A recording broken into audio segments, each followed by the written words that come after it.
East और waste, global south और global north के बीच 250 ईसा पूर्व एक मजबूत ट्रेडिंग रूट भी भारत ने स्थापित किया था।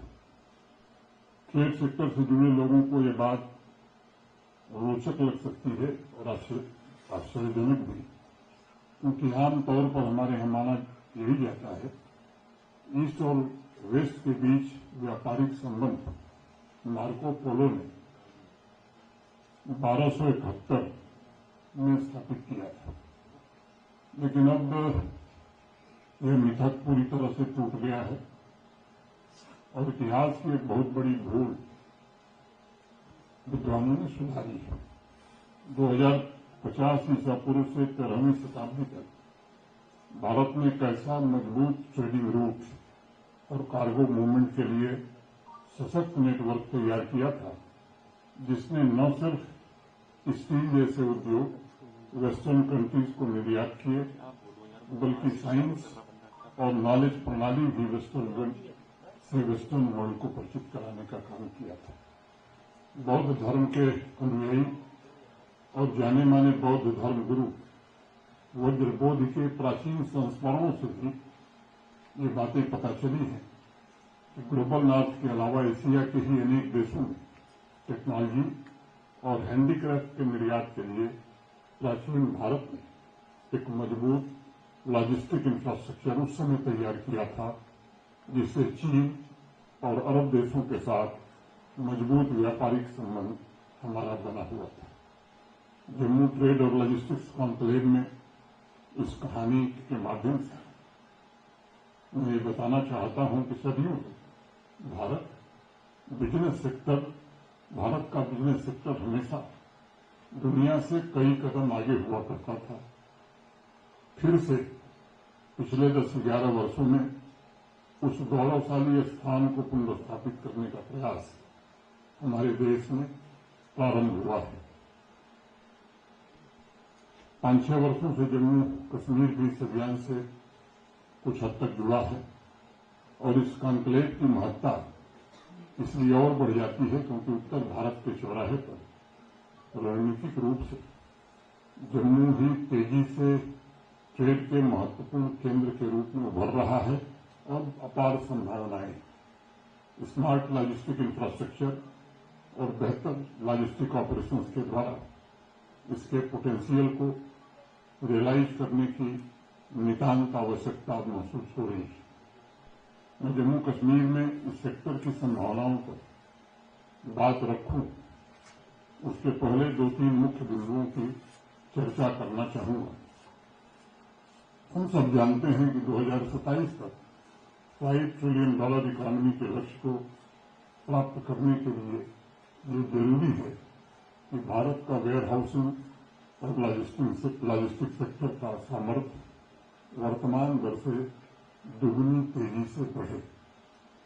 आप सब इस बात से वाकिफ होंगे कि कोविड पैंडेमिक वेयर हाउसिंग और लॉजिस्टिक सेक्टर के लिए आपदा में एक अवसर की तरह था और 2020 से 2021 के बीच इसमें 20% की ग्रोथ दर्ज की गई थी। ई कॉमर्स के पेनिट्रेशन और रिटेल सेक्टर में दर्ज की जा रही 9-10% की ग्रोथ ने भी वेयर हाउसिंग और लॉजिस्टिक सेक्टर के फुटप्रिंट्स को विस्तार देने में बड़ी महत्वपूर्ण भूमिका निभाई है। आज यहाँ इस सेक्टर से जुड़े एंटरप्रेन्योर्स, एक्सपर्ट्स और पॉलिसी मेकर सभी मौजूद हैं। मैं उन सभी से ये कहना चाहूंगा कि मेरे लिए व्यक्तिगत रूप से इस सेक्टर का टर्निंग पॉइंट 17 सितंबर 2022 था, जब माननीय प्रधानमंत्री आदरणीय नरेंद्र मोदी जी ने नेशनल लॉजिस्टिक्स पॉलिसी देश में लॉन्च की थी और मैं मानता हूं कि पिछले 3 वर्ष में इस पॉलिसी ने लॉजिस्टिक्स इकोसिस्टम में रिफॉर्म को एक नई गति दी है और डिजिटल इंटीग्रेशन, स्किल डेवलपमेंट, सभी पॉलिसी से अलाइनमेंट, इंफ्रास्ट्रक्चर प्लानिंग के द्वारा इस क्षेत्र में क्रांतिकारी परिवर्तन भी आया है। लॉजिस्टिक्स की लागत पहले की तुलना में कम हुई और डोमेस्टिक तथा इंटरनेशनल सप्लाई चेन भी हमारा सशक्त हुआ है। लेकिन अभी यात्रा हमारी बड़ी लंबी है, देश की भी और जम्मू कश्मीर की और भी लंबी है। माननीय प्रधानमंत्री जी के नेतृत्व में पिछले 10-11 वर्षों में भारत सरकार ने इस सेक्टर के इंफ्रास्ट्रक्चर को मजबूत करने के लिए अनेक नई पहल प्रारंभ की। डेडिकेटेड फ्रेट कॉरिडोर रेलवे का बन करके उसकी स्थापना, सड़क और रेल नेटवर्क का विस्तार, और मैं समझता हूं कि पिछले एक दशक में कनेक्टिविटी में आया सुधार, अगर इस पर हम गौर करेंगे तो शायद 40-50 वर्षों में इस देश में कनेक्टिविटी का जितना विस्तार हुआ, लगभग उतना ही विस्तार पिछले 10 वर्षों में हिन्दुस्तान के अंदर हुआ है। माननीय प्रधानमंत्री जी के द्वारा एक अन्य महत्वपूर्ण निर्णय वेयर हाउसिंग और लॉजिस्टिक्स सेक्टर में डिजिटल ट्रांसफॉर्मेशन का भी है। डिजिटल इंडिया और भारत नेट के डिजिटल हाईवे ने फिजिकल हाईवे को भी और मजबूती प्रदान की है। प्रधानमंत्री जी ने एक अवसर पर एक बात कही थी और उसे मैं उद्धृत करना चाहूंगा कि देश के कोने कोने में storage, logistics park, warehouse की स्थापना द्वारा 5 वर्ष के भीतर डबल डिजिट कास्ट को सिंगल डिजिट में भारत को लेकर आना है।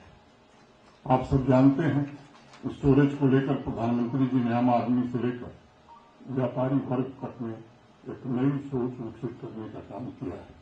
31 मई 2023 को उन्होंने सहकारिता क्षेत्र में दुनिया की सबसे बड़ी अनाज भंडारण योजना को इसी देश में स्वीकृति प्रदान की, जो इस बदलती हुई सोच का परिचायक है।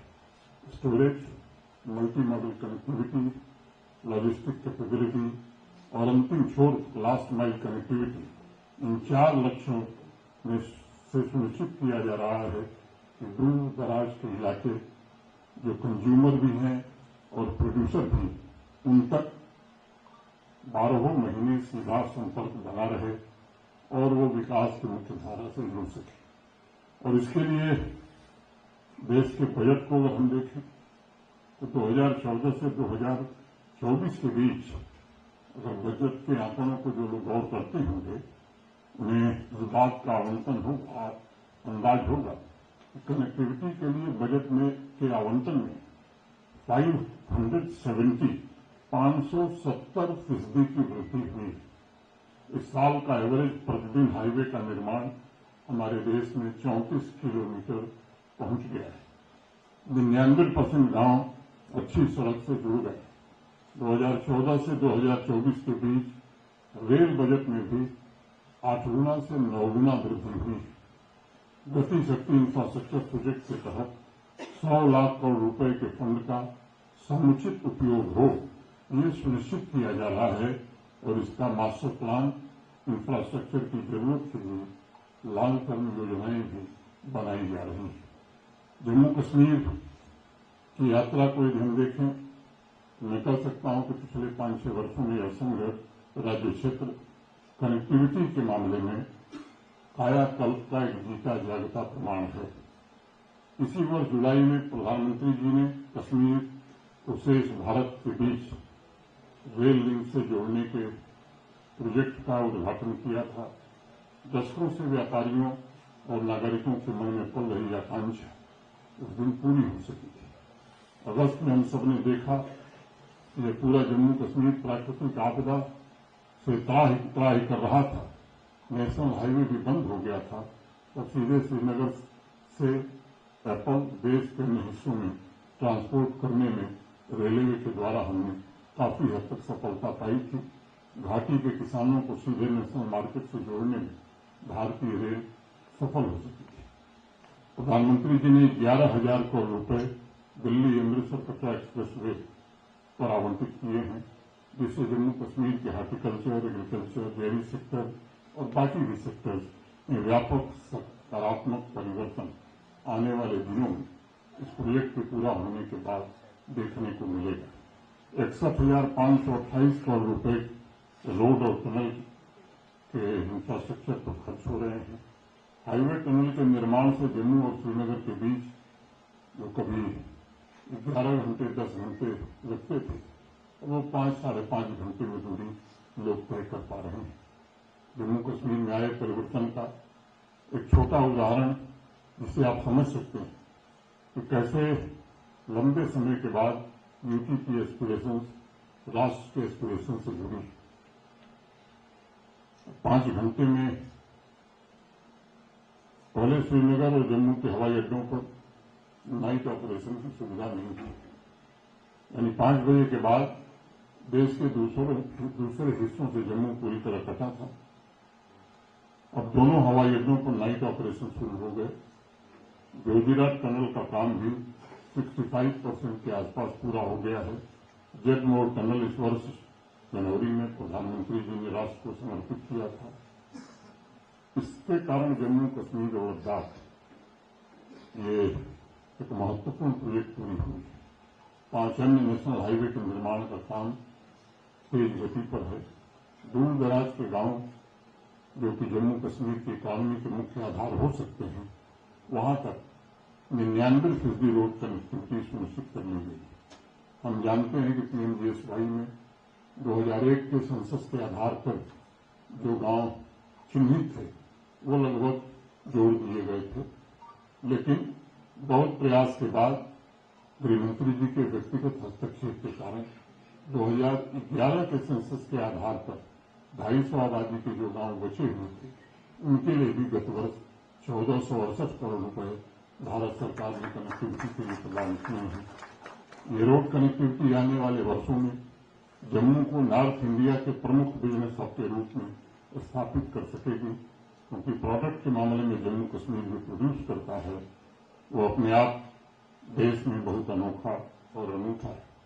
Horticulture, agriculture, manufacturing, pharma, handicraft, handloom इत्यादि के अनेक यूनिक उत्पाद को सीधे डोमेस्टिक और इंटरनेशनल कंज्यूमर तक इस कनेक्टिविटी के कारण पहुंचाने में आसानी होगी।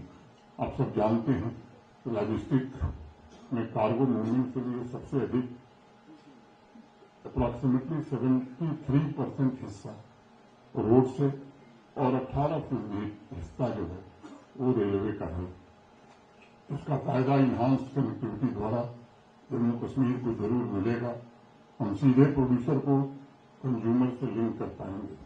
मैं समझता हूं जम्मू कश्मीर में storage, logistic parks, warehouse sector का मॉडर्नाइजेशन और देश के अन्य हिस्सों की तरह इस सेक्टर पर विशेष फोकस जम्मू कश्मीर की इकॉनमी में बहुत बड़ा रोल प्ले कर सकती है। बड़ी संख्या में नए रोजगार सृजित कर सकते हैं, जीडीपी में इस सेक्टर का योगदान बढ़ा सकते हैं तथा जम्मू कश्मीर के ट्रेड और एक्सपोर्ट में भी ऐतिहासिक वृद्धि दर्ज करा सकते हैं।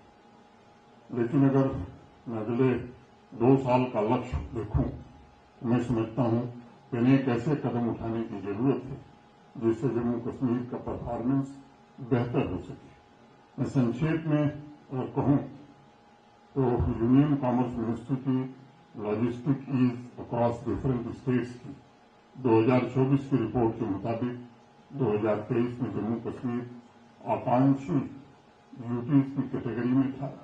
पिछले वर्ष बेहतर प्रदर्शन से इसे फास्ट मूवर कैटेगरी में अब शामिल कर दिया गया है। जम्मू के विजयपुर में मल्टी मॉडल लॉजिस्टिक पार्क का विकास सार्वजनिक निजी भागीदारी पीपीपी मॉडल विशेष रूप से निर्माण, विकास, वित्त संचालन और हस्तांतरण के माध्यम से किया जाएगा।